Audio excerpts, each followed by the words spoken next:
Бір ауылда Ермек есімді зерек, бірақ табиғатқа онша мән бермейтін бала өмір сүріпті. Күн сайын қолында телефоны, қолында дрон түспейтін бар ермегі аспаннан видео түсіру, желігі жүктеу. Бір күні ол дронның ұшырып жүргенде көптеген жерден жел күшейіп, дрон орман ішінен құлап кетеді. Ермек абажады. Ой, пырмай! Дроным құлап барады. Енді қайдан іздеймін? Қарағайлар сыбдырлап, құстар жақ үнсіз дегендей. Бір сәтте ол ерекше жарық шашқан алып ағашта тап болады.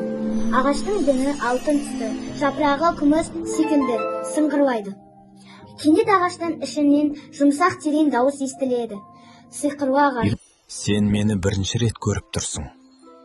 Бірақ мен сені бұрыннан бақылап келем. Ермек шошып, бірақ қызыға қарап. Сен сөйлей аласың ба? Табиғат үнсіз емес. Тек тыңдай білсең болды. Сен көпке дейін тек экранға үңіліп жүріп, шынайы өмірді байқамай келдің. Ал енді дроныңды табу үшін табиғатқа қызмет етуің керек. Кешір, мен ешқашан осылай ойланып көрмеппін. Сол сәттен бастап, Ермек орман ішін аралап, айналадағы қоқысты жинап, ураған бұтақтарды кесіп, тіпті құстарға ұя жасап, жем сау табиғаттың тынысын алғаш рет терең сезінді. Оянды. Ағаш. Сенің жүрегің оянды.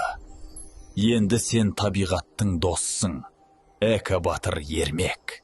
Міне, дроның да саған оралады.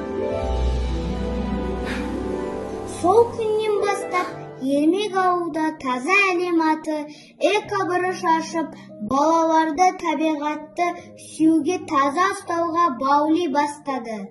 Ол енді тек техниканы ғана емес, жер ананың үнін де тыңдай білетін бала болып өсті. Табиғат тек көрініс емес, сенің досың.